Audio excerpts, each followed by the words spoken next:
My name is Brett Zockman. I'm a regional vice president. As Richard said, I go by my nickname, which is Zach. So you might be thinking, how did he just get Zach out of Brett Zockman? So it's a little audience participation. Who ever had an elementary teacher mispronounce your last name? Anyone? Just me? Right, yeah. Zockman's a very German surname. You got to get back in the throat with it, as my dad says. You know, Zockman. Nobody pronounced that right. So I just became Zachman my whole growing up years. Fast forward a little bit, I started playing some football. I actually became the quarterback of the football team. So, we got any ex-athletes in the room with us? Yeah, you and I can relate to this, maybe a few more, right? Zachman's 2 syllables, that's one too many for a bunch of jocks, right? So I just became Zach. So I hope you feel comfortable calling me Zach by the time we're done here. But we didn't come to talk about nicknames, right? We came here to talk about money and how money works, right? Right now in this country, people are a little concerned about that, right?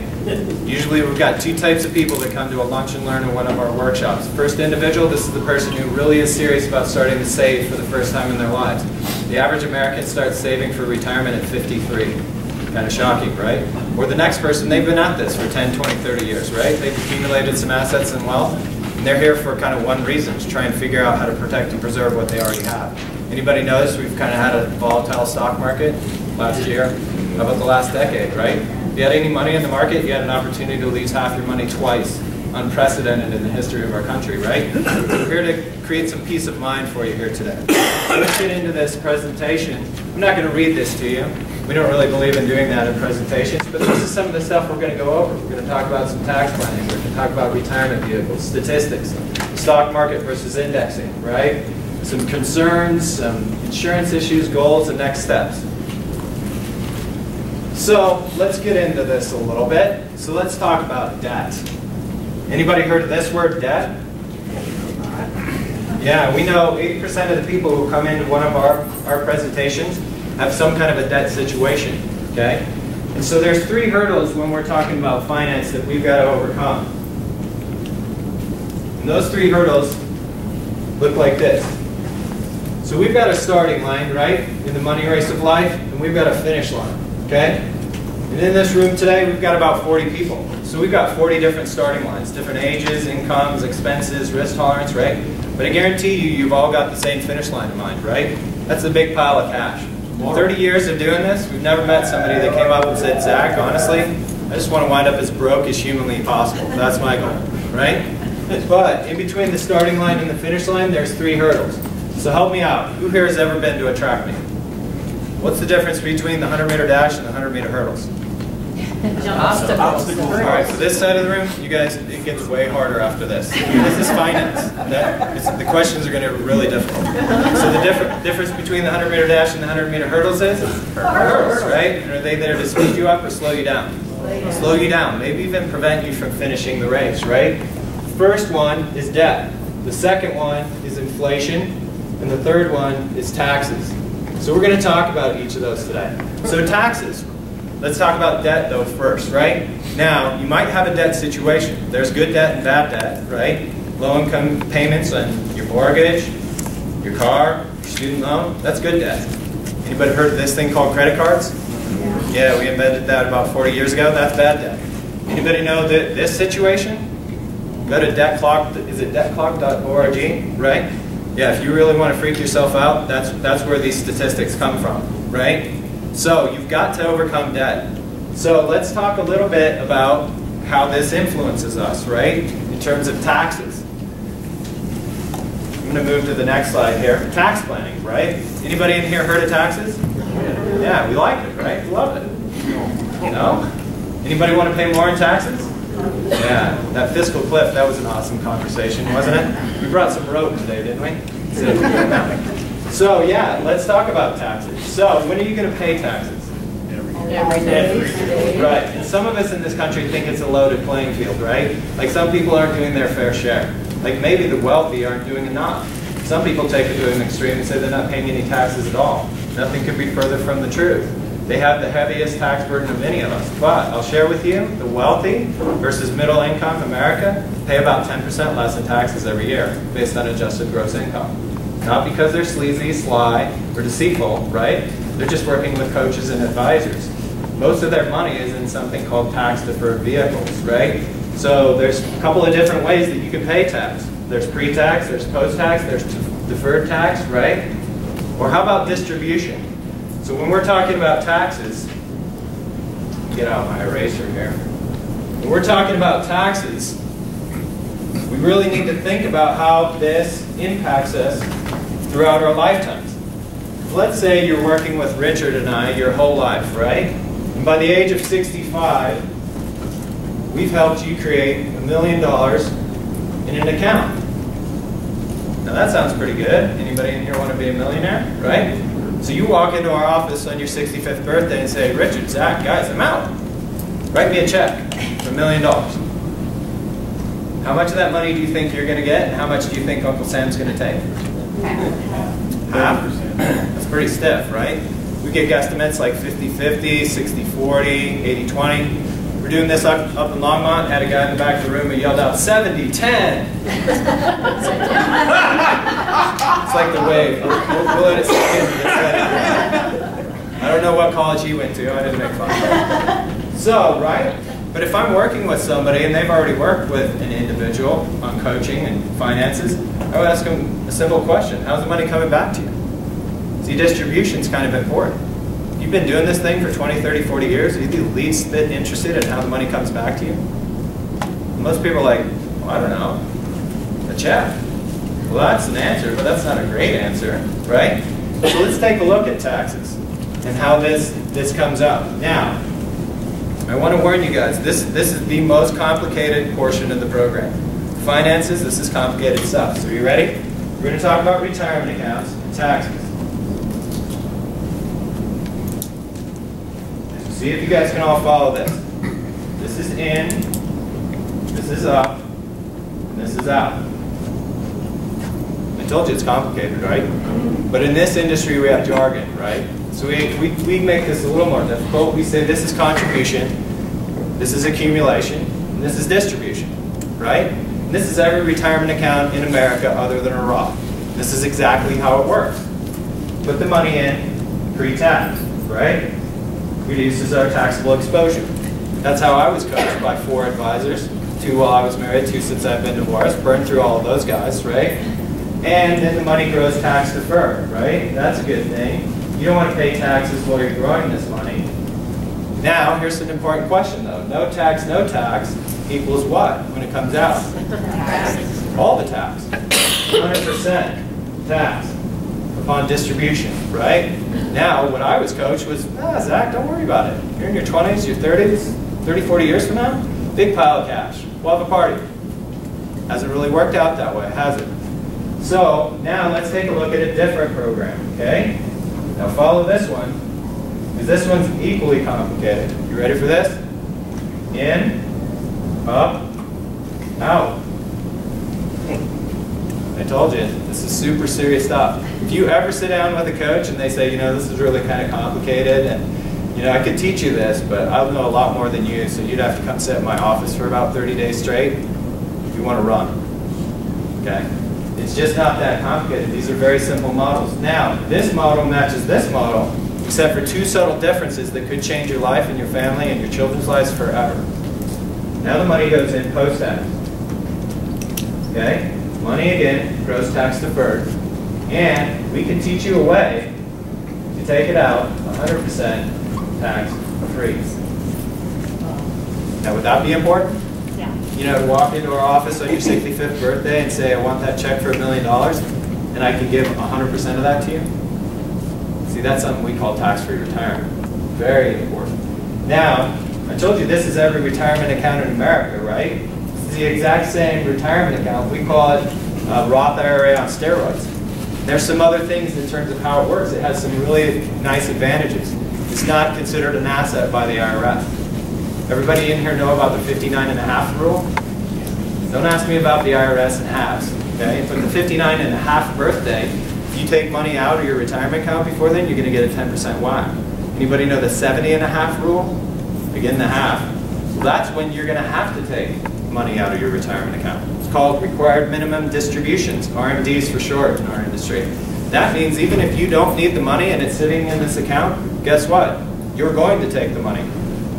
Because the government needs a little bit of what, do you think? Tax. They've been waiting. They deferred those taxes. They want a piece of that, right? So the government giveth, and then they taketh away, right? So let's take a look at what's next. Tax deferral. These are words we've heard our whole lives, right? But we may not understand just how impactful this is. And remember I told you the wealthy in our country, they pay about 10% less in taxes than the average middle American. And here's why. Tax deferral. So I'm going to create a program. It's a program just today for lunch. And here's how it works. I'm going to go out to Mr. and Mrs. Millionaire and Mr. and Mrs. Middle America. I'm going to give them the exact same program. Here's what I promise. You give me $1, I promise to double it every year for 20 years. Okay? So we know how this works. We can do simple math. See if I can erase this fast enough. So you give me $1 first year, right? 1 becomes 2, becomes 4, becomes 8. That's simple math, right? So I wonder what we're going to wind up with. So let's take a look at this. So there's our 20 years. Everybody read that in the back? 1,048,000. Anybody got a buck? How about a couple of bucks, right? Anybody want to be a millionaire? But obviously this is just an illustration. We did this for educational purposes. No one in this country can promise you 100% return on your money. And the difference between 2 and 4 is what? 2. And that's something in this country we would call gains. And what happens with gains? Taxes, right? So now we go to Mr. and Mrs. Middle America, right? And here's what they say to me. That's great, Zach, but you know, Mom and Dad didn't really have any coaching, and Grandma and Grandpa didn't have any really coaching, so we're just going to do this on our own. So if they're going to go with that plan, where do you think they're going? To the bank, right? And that's where Mom and Dad went. That's where Grandma and Grandpa went. See, the problem in our country right now, the whole reason Richard and I are here dressed up like this, by the way, I look presidential or vice presidential enough I can take off this jacket. Are you guys okay with that? Yeah. You know, I get pretty passionate about what we do, and I'm going to get a little hot, or the ladies are going to get cold. But I promise we're stopping at the jacket. This is as far as we're going. Okay. Don't forget your eraser, though. You know what? I'm going to take you on the road. What a guy. I need an assistant. So, now I go out to Middle America, right? And the issue here is we have an education problem. See, we're not teaching this in our school system. Most of us went to school for 12 to 16 years to learn reading, writing, and arithmetic. They might have wanted to teach us 3 other things, like how to stay married, how to raise our children, and how to manage our money. So they say, I'm fine. I'm going to do this on my own. So I'm going to go to the bank, and what's the bank going to sell? CD, right? The CD is taxable every year. So 1 becomes 2, but here's the problem. They're over here, they're in that 28% tax bracket, right? So the difference between 1 and 2 is 1. So they don't get that, they get $1.72. See how that works? Double it, tax it, netted it out. $1.72 becomes $3.44, they don't get that, that drops to $2.90. $2.90 becomes $5.80, they don't get that, that drops to $3.95. So I'm going to double and tax it and double and tax it for 20 years. So what do you guys think we're going to wind up with? Don't shout out a number, but if you go back out to work here today, ask 10 friends that you're working with. They're going to think it's a setup. It's got to be dramatic. I mean, I'm going to guess something like really dramatic, like 250,000 to 500,000. Would that be dramatic to lose 75% of your money to taxes? Really? I think it'd be dramatic to lose 3/4 of your money to taxes if that was anywhere close to the truth. Because that's the actual mathematical answer. 51,000. That's the number on the bottom left. So big difference or a little difference there? Just $1 million. Just $1 million change your life come 65, right? Absolutely. See, this is the exact same account. It's not a good account and a bad account. Just one is tax deferred, non-taxable, and the other is taxed. So we got to avoid that hurdle of taxes. So let's move on. Retirement vehicles, pensions, annuities. We've got all these words, right? Now anybody in here have a pension? Good for you. Most of America doesn't anymore. Pensions have gone the way of the dodo, right? They're not economically sustainable, right? But if you've got a pension, it's a very good thing. Now, annuity, that's another word. But some people hear annuity, they're like, I'm not sure that's a good word. I heard from somebody that that's like that product that people buy right before they die. But here's the thing. Every pension in America was on the chassis of an annuity. They're one and the same thing. It's a one vehicle you can never outlive, right? Now, let's say you're my grandfather, right? On my dad's side, he worked for the Union Pacific Railroad his whole life. He retired at 66. He got a watch and a small pension. He died at 72 of a heart attack. That was kind of the national average back then, 5 to 7 years in retirement. Now, I have some bad news for you. Ladies, you're supposed to live to 93. Gentlemen, we're a little more risk takers, right? 88. So, if we're going to all punch the magic clock at 65, that big pile of cash has to be somewhere in the neighborhood of 25 to 30 years worth of cash. That's a big, big number. Most people don't really have that number in their mind, and if they do have the number, they don't have a plan on how they're going to get there. That's one of the things that we teach. And a pension or an annuity is one of the key factors in retirement that could change your life, right? Because it's the one thing you can never outlive. Now, there's different types of programs, right? Qualified employee plans, things that you're offered here. So some of you raise hands that you have pensions. That's a great thing. Or you can set up your own. If you don't have a pension, we can help you build one. Now, retirement accounts. If you're outside of a pension, there's things called an independent retirement account, an IRA, right? That's a good thing. And then the government created another thing called a Roth IRA. So if you're familiar with that, that means the money, when it comes back to you, comes tax-free, right? Remember, I just told you that we have a program or a vehicle that's a Roth IRA on steroids? See, because the government gives you things like a Roth and says, here, you can take this money out tax-free at retirement. Oh, by the way, you can only put in $5,000 a year. So they gave you something, but now they stipulate it. And then they say things like, hey, you know what? If you and your wife or your spouse make too much money, or you as an individual make too much money, guess what? You can't even have a Roth. Well, who needs to avoid taxes the most? People that are making good money, right? So, 401k. Anybody in here have a 401k? Just 2? 3? We might have to work on the inviting people that have arms, right? Did you guys all get food? Just kidding. So, 401k, right? Now, most of us think of 401k as the golden ticket, right? We're mostly told that, hey, that's retirement nirvana. Just put your money in a 401k and everything will be fine. Well, 401k is just simply that tax code, that paragraph in the tax code. You know what it was built for? It was really built as a corporate incentive, corporate savings account, as an incentive to bring employees on board. It was never meant to be the end-all, be-all regarding retirement planning. So let's talk about the stock market. Anybody want to do that? All right, sorry. But here's the deal. We've got to talk a little bit about the stock market. We need to talk about how that works. Because if you have a vehicle that's in the stock market, it's variable. That means it can go up, but it can also go down, right? So if we're going to talk about the stock market, then here's what I have to show you. I need to show you a little graph. I'm going to take you guys back in time. Not a long way, just a little way. To the last decade, right? So the year 2000 to the year 2010. Now, in our industry, actually what we call that now, the pundits call it this. They don't call it the last decade, they call it the lost decade. And here's why. Remember what was happening in the 90s in the stock market? Up and up forever, right? Stock market nirvana. Next stop, the pearly gates. 2000, we hit the all-time high. We've never really been close since. 2001, anybody remember what happened then? Yeah, if you had a 401k, an IRA, any penny, any dollar in the stock market, you vividly remember this. That was your first opportunity to lose almost half your money, down 45%. Now, all the people that we educate, we came to them at that time and said, doesn't it make sense to move at least some of your money out of the market? Get it into some guaranteed safe money. He said, Zach, that's great, but here's the thing. It's never happened before. It hasn't happened since the Great Depression. We're fine. We're going to go on this program called Buy and Hold. Stick and hold. Have you heard of that? Right? That's what I was taught.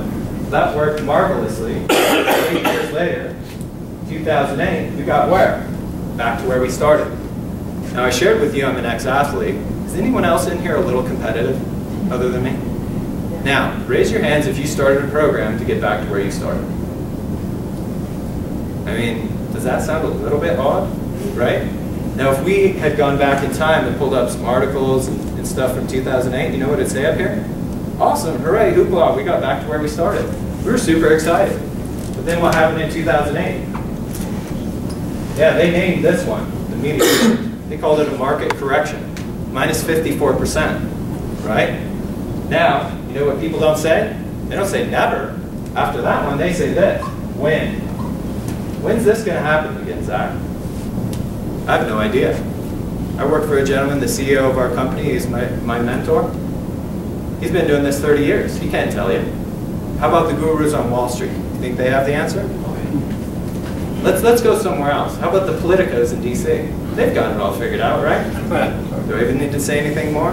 Fiscal cliff, debt ceiling? No, absolutely not. And here's the other thing. How many people are turning 65 right now in this country? 10,000. You're going on the road with me. Awesome. Yeah. 10,000. Boomers. We've heard of the boomers, right? Absolutely. 10,000 turned 65 today, another 10,000 tomorrow. Millions of people turned 65, retirement age in 2008. You know what? They did it right. They had the big pile of cash. And then 6 to 9 months later, you know what they had? Half a pile of cash. Now what do? It took them 20 to 30 years to get there, right? So if you can't promise us that this next big drop doesn't happen on your 65th birthday, then here's what we advise. You need to think about a strategy that separates your savings and investment dollars from your retirement dollars. And with those retirement dollars, these might be dollars you can't afford to lose. You need to find a vehicle that goes up when the stock market goes up and never goes down. Did you guys catch that? A lot of people, I talk kind of fast, we don't have much time, and they're thinking, Zach, what's in your water? Because I think you just said something inaccurate. But guess what? That's not too good to be true. It exists. It's existed in Europe for 3/4 of a century. It's called a privatized pension plan. If you don't have a pension, you can build your own. Here in the US, it's something called, it's a vehicle called an indexed annuity. Now, we just talked about annuities and pensions, right? So as my back's turned, you might be thinking, oh, annuity, that thing that old people buy right before they die, right? But remember, I want you to think of pension, because a pension's a really good thing.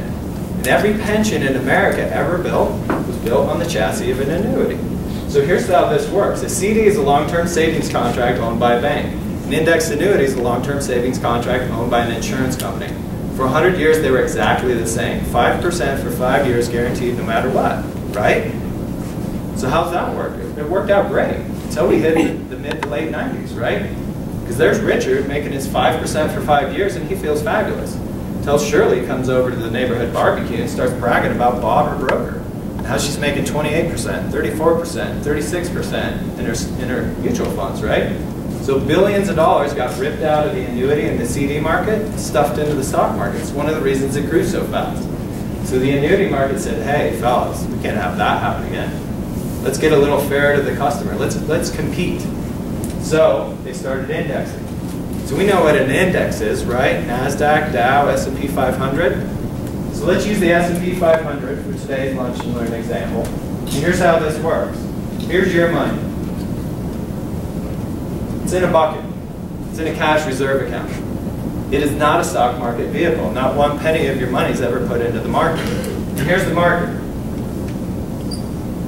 Anybody familiar with that chart, right? We'll pass out Dramamine later. I gotta throw some jokes in. Finance is a little dry, right? That's my best one, so if you guys were waiting for a really good one, you're in trouble. Yeah, it's going like this, right? Now, we said in this vehicle we want to go up when it goes up. So 8%. Let's say the first year it's up 8. So we come over here, we just measure what's happening in the market. We credit your account 8%. Now next year, let's say it drops, right? Let's say it goes down 8%. Could that happen? That's happened from one year to the next. How about a couple of months ago? We elected a president. Anymore, it's happening like once a week, maybe even every other day. So here's why this vehicle is one of the most popular for retirement planning right now in our country. It's a contract. The contract reads this. It has a floor. The floor says this. In any year, the worst you can do is plus 0. Now, you guys look really sharp, so about now you're thinking, oh my God, I came here to get free food, and here's Zach talking about something with 0%. I'm out of here.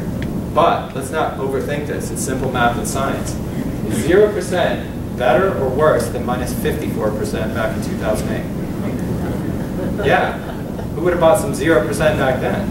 That's in America, right? Now, so this year you don't get minus 8, you get plus 0.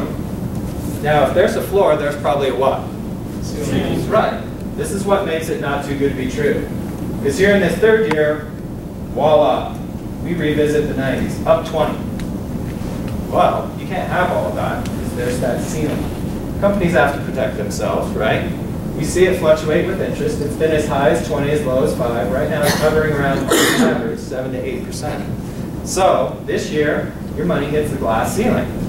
So you don't get 20, you get 8.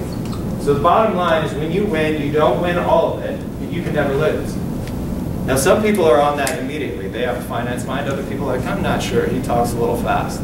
So we created an analogy. Anybody in here ever gamble? I'm not going to You know what? Is this one of those crowds? You guys lie about other stuff too. All right, so Richard and I gamble, so we're going to Vegas to play blackjack, right? He puts a $20 chip down, dealer deals 2 cards, he loses, what happens to his money? Go on. He puts another $20 chip down, dealer deals 2 cards, this time he wins, what happens to his money? 20 on the 20, right? How's that working out for America versus Vegas? For all you non-gamblers, here's a hint. They're not building multi-billion-dollar resorts with their own money, okay? It's math and science. They've got this figured out. But now we're going to move over here. And Richard's going to sit down at the indexed annuity blackjack table. And he puts $20 down. Dealer deals 2 cards. He loses. What happens to his money? He keeps it. He gets to keep playing until he wins. That's a pretty good deal, right? But it gets sweeter. Because then dealer deals 2 cards. This time he wins. What happens to his money? Exactly.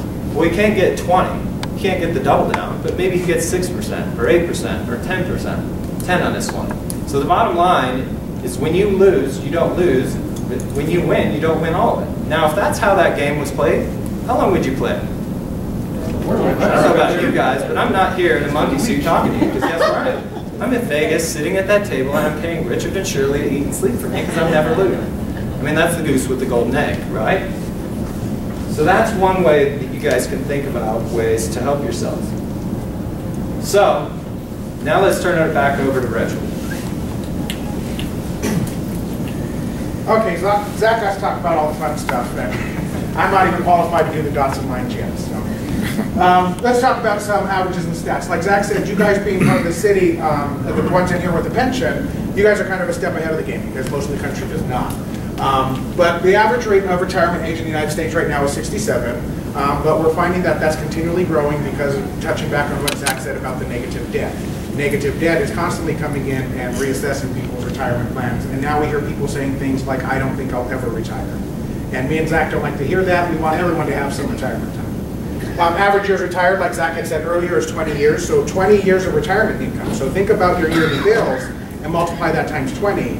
And see if you have, think about if you have any of that savings, any retirement planning, that would match that number. Average age people for retirement planning is 52 years old. So this is really huge. A lot of people count themselves out, and a lot of people have an attitude of, I'm not a financial expert, or I didn't take advantage of the market when it was rising. I kind of missed the train. Because most people aren't starting planning until 52, you haven't missed the train. And there's so many products that are now being tailored and created for you to help your current situation. Americans not saving for retirement is 40%. That's huge. And that goes back to what Zach was saying about the taxes. If there's increased burden and there's more increased things on society, those things have to be distributed. Like Zach said, it's not a question of when taxes will, if taxes will be raised, but when. It's just a mathematical reality. And like me and Zach say, we like to talk about these things in terms of math and science. People very easily get emotional about these subjects, but really money is just math and science. And if you could look at it like that, it helps you make decisions that are a lot better for you, as opposed to those emotional decisions that kind of lead you into poor planning. And then percentage of Americans that have properly planned for retirement is only 18%. So even though a huge amount of Americans do have retirement plans outside of the 40%, only 18% of those have proper planning that will meet those financial goals. Here's a very important numbers for you guys, 48, 48, and 16. 48% of mortgage foreclosures are the results of financial hardship due to a critical illness.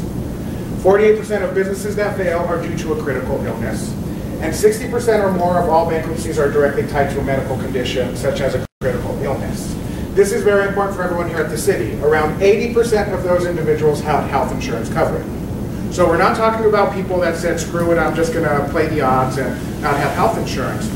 These people had health insurance, but they met the cap. And so with your insurance here at the city and everyone's insurance, we all have caps that the insurance company is going to max out at.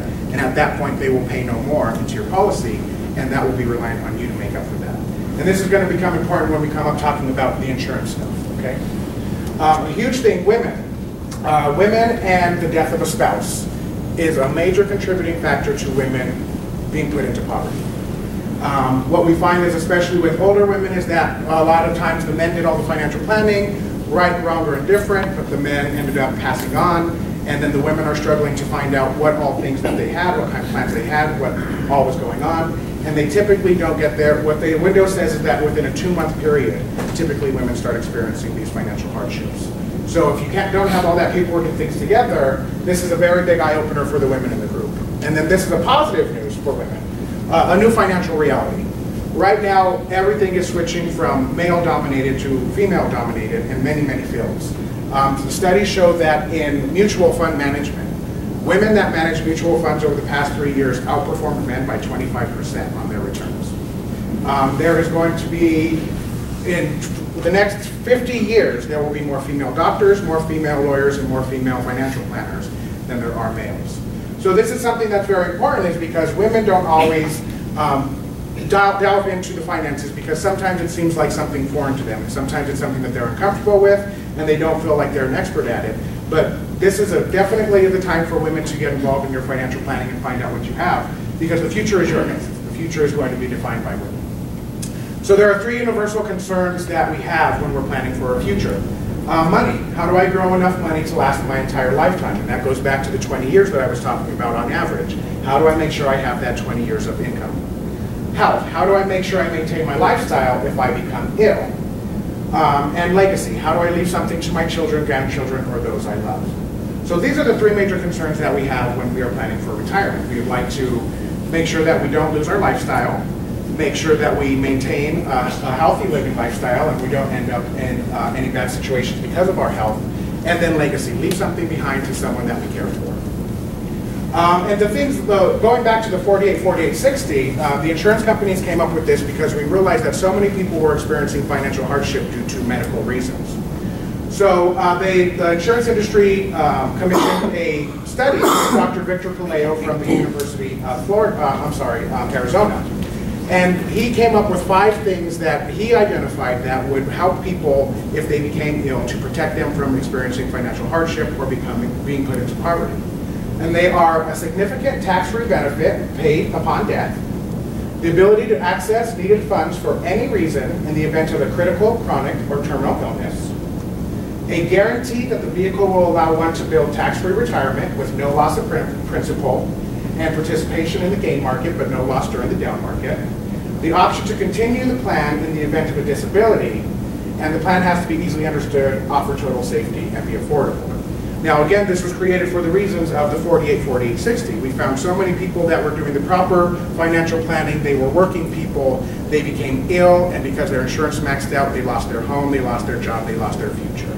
And so the insurance company's seen that, and they've created products to meet that. So I have a video to show you guys really quick to talk about this, and what they have created is called Living Benefits, okay?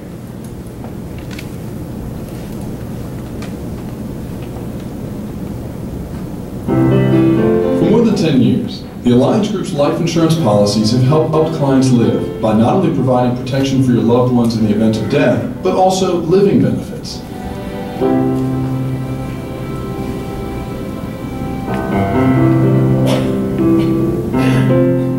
Sophia Dudley, 38 years old. I'm an elementary school teacher. Carlton Dudley, 35 years old, retail manager. It was a whole lot of stuff coming through the mail about life insurance, and I really wanted to get it so in case something was to happen to me, that the house would be paid off and my children would be taken care of. I didn't know which one to choose, and I don't know what it was that I just picked. My name is Rick Caffrey, and I've been an insurance agent for 13 years now. It's been a very fulfilling career. I really enjoy helping people. But, you know, I'll tell you, the last 6 years has been incredible since I started working with the Alliance Group and offering something extra in life insurance policies, which is living benefits. When we chose it, it wasn't something, as I said, as far as health. It was just for coverage. No sickness in my family, no high cholesterol, diabetes. I had a baby, we had a baby, beautiful. However, a week after my pregnancy, I suffered a heart attack. On July 10th of 09, I received a phone call from Mr. Dudley. It actually started out with great news. They had a little baby girl on June 30th. And she was, the mother, Sophia, was released from the hospital. Everything was apparently fine. But she was shopping in the local Walmart and actually suffered 3 heart attacks. Everything seems so quick. Went from baby, Heart attack, yeah, major heart attack, triple bypass. Everything just kind of happened real quickly. It was really grim. I felt, I was calling because, I don't know. I can't even. It's really.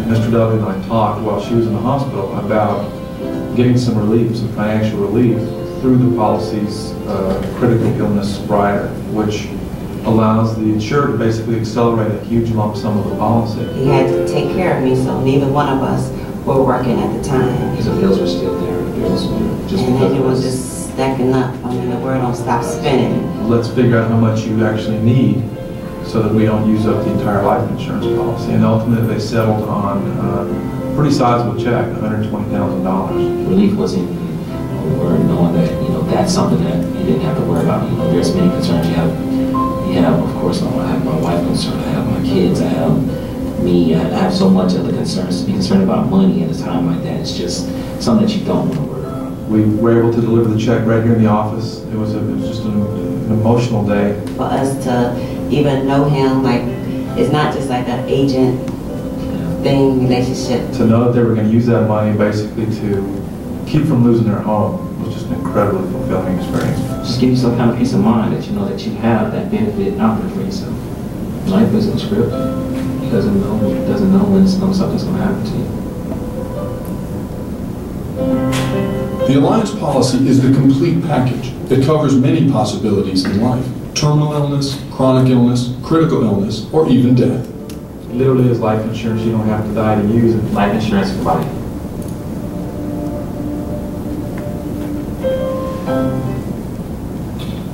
Okay, and those are not actors, those are actually customers, and Zach has had the pleasure of meeting them. So what they were talking about is they were talking about the concept that's called living benefits. So using life insurance is what we like to term in our agency is there's old life insurance and there's new life insurance. Old life insurance was basically death insurance. If you passed, then someone in your family would get a check. But living benefits is something that you don't have to wait to die to tap into. And the insurance companies have used it as a way to tackle these issues that may arise during your lifetime. A critical illness, a chronic illness, a terminal illness, and also the ability to build cash values to help you out if you're ever in a situation where you need some extra cash for any life needs. Very important question that most people don't think about when we're talking about insurance. And the reason that we're talking about life insurance and insurance in general is because protecting your assets is a huge part of making sure that you can move forward. If you're constantly losing money out the back door, or if the ground's constantly eroding away, you're never going to have a foundation to move forward. So these products recognize that and they use that. A big question is who owns your life insurance? Many people that we talk to say I have life insurance provided through my work.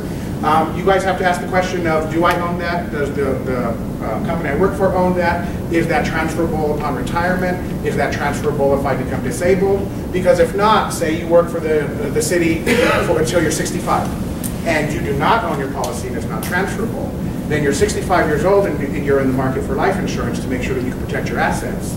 And you're now going to pay triple what you would have if you were 30. Okay? So it's a very important question to know who owns that. And then taxes. Because this vehicle is built using post-tax income, as Zach has talked about, it builds 100% tax-free distribution on these products. Okay? So we want to talk about just really quickly like goals. And this is just to get everybody's mindset in the right way. What are your financial goals? How do you know where you're going if you don't know where you are? Write down your goals and make a positive step towards those goals every day. We can all have goals, but if you don't make a step forward, then it's just a goal. It's just something I'm putting out there. Take that step forward because time is our enemy with this.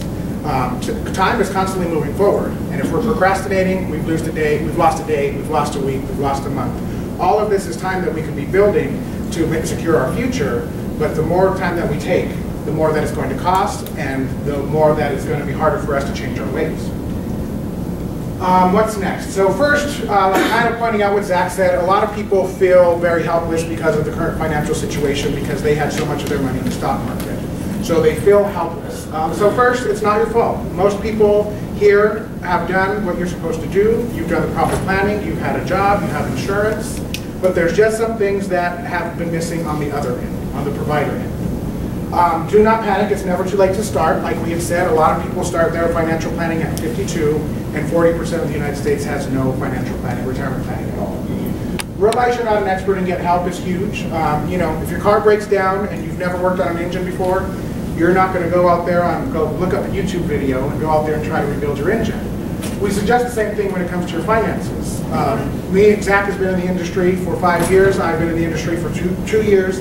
Our mentor's been in the industry for 30 years.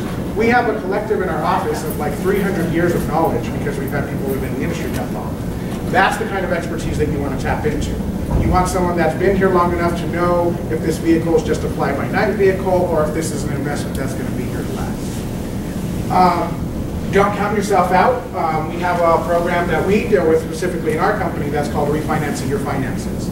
And we look at what the money that you're currently putting out the door to try to identify any savings that you might have in order to invest into some kind of retirement in the future.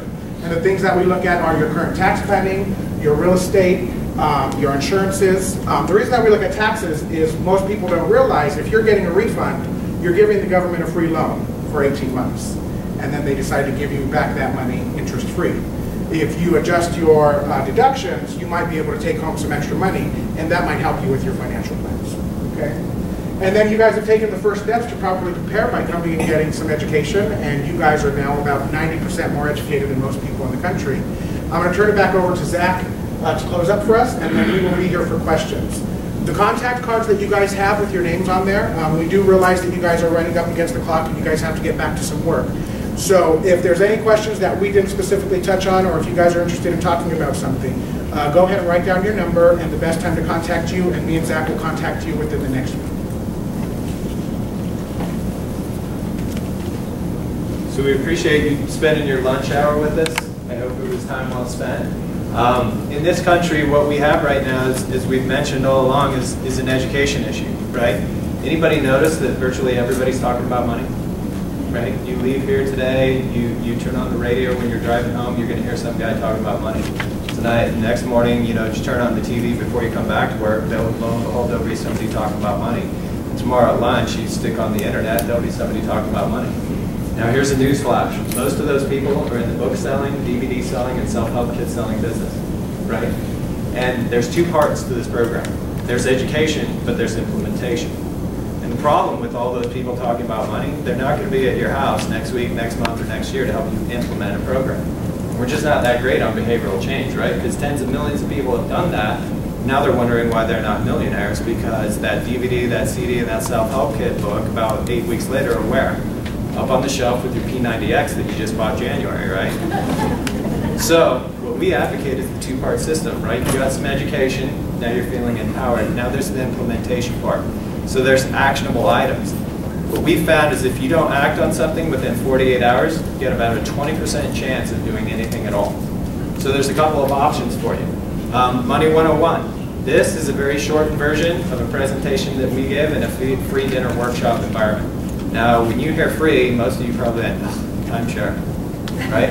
Free means hook, or motivational sales seminar circuit, right? Where we psychologize you into your life's perfect, except for that one thing you can buy from Bob at the back table in the next 15 minutes at 15% off.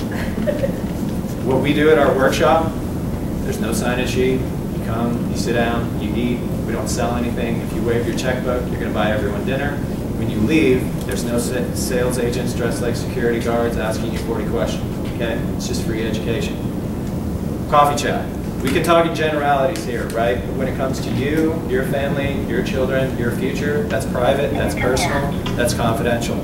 So we can sit down and we can have a cup of coffee. It's a conversation, okay? And it doesn't cost you anything. So that's something very important. We're just going to chat about where you are, where you'd like to get to. If there's anything we know of that might support you, your family, your small business. And then as Richard said, you have an appointment card there. So we'll stay here for the next 10 minutes till 1 o'clock. Kind of open it up right now to any questions and answers. And remember, there are no dumb questions. Okay, sir? What's the tax situation with your indexed annuity? Very good question. So an indexed annuity applies to most likely current existing stock market assets. So remember when I drew the two charts? Usually an indexed annuity is on the left-hand side, okay? So it's something that's going in pre-tax, growing tax deferred, and will come out taxed later, right? So what this vehicle is meant to do, we kindly say, it's a vehicle meant to ensure that you never lose another penny again in the stock market.